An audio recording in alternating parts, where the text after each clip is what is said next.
আপনি ইন্ডাস্ট্রিয়াল আইআরসির জন্য বিডাকে ধন্যবাদ দিয়েছেন। ভবিষ্যতে আইআরসি নেওয়ার জন্য শুধু অনলাইনে ঢুকবেন, ঢুকে যে কাগজগুলি দেওয়া লাগে ওগুলি আপলোড নিজেই করবেন, নিজেই এটা লাইসেন্সটা আপনার কাছে আসবে, আপনি ওইটা নিজেই প্রিন্ট করে নেবেন অনলাইনে, কারো কাছে আপনার যাওয়া লাগবে না, টাকাটাও আপনি ওইখান থেকে দিয়ে দিবেন। You don't have to go to anybody. Commercial IRC হোক, ইন্ডাস্ট্রিয়াল আইআরসি হোক, ইআরসি হোক, এগুলির জন্য কারোর কাছে যাওয়ার দরকার পড়বে না ভবিষ্যতে ইনশাল্লাহ। আর আমরা আমাদের সংশ্লিষ্ট যে সমস্ত প্রতিষ্ঠান আছে তাদের সাথে আমরা কথা বলবো, বিডা এবং ফিনান্স মিনিস্ট্রি সহ। আমরা যতগুলি লাইসেন্স আছে 25-26টা, এগুলির মধ্যে আবার কিছু ক্রোনোলজি আছে, যে এ না হলে বি হবে না, সি না হলে এফ হবে না, এরকম বেশ কিছু আছে।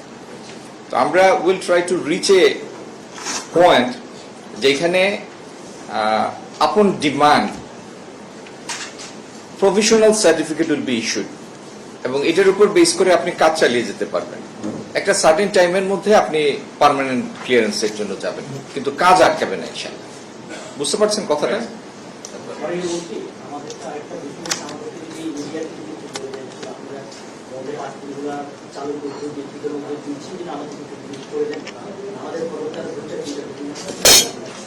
বলে নেই।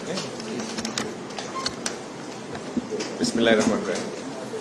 আজকে আমরা এখানে বসেছি বাংলাদেশ সরকারের দুইটা এজেন্সি, পাট এবং বস্ত্র মন্ত্রণালয়ের অধীনে পাটকল কর্পোরেশন এবং জুট মিল কর্পোরেশন।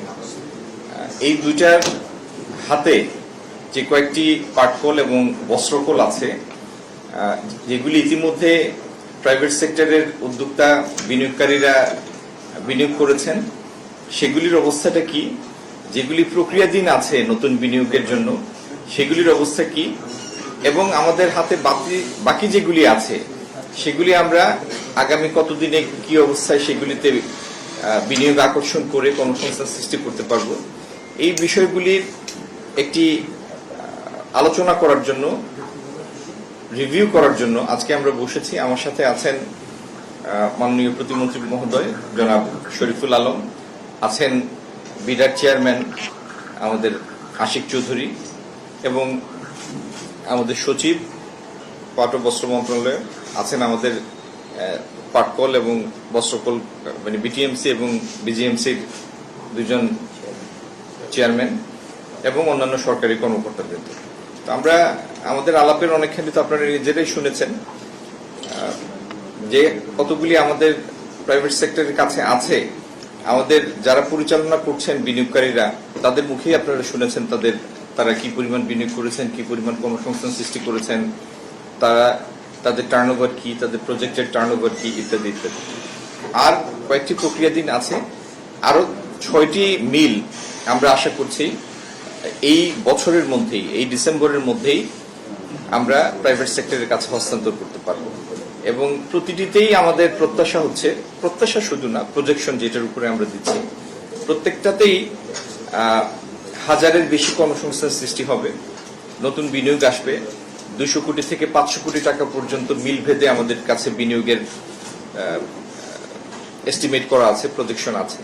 তো ইনশাল্লাহ পাট এবং বস্ত্রকলের অধীনে যে কয়টি মিল আছে, ভবিষ্যতে সবগুলি মিল আপনারা কোনটি এই খাতে, কোনটি ভিন্ন খাতের বিনিয়োগে চালু অবস্থায় দেখবেন, হাজার হাজার কর্মসংস্থান সৃষ্টি হতে দেখবেন, এবং মূল্যবান বৈদেশিক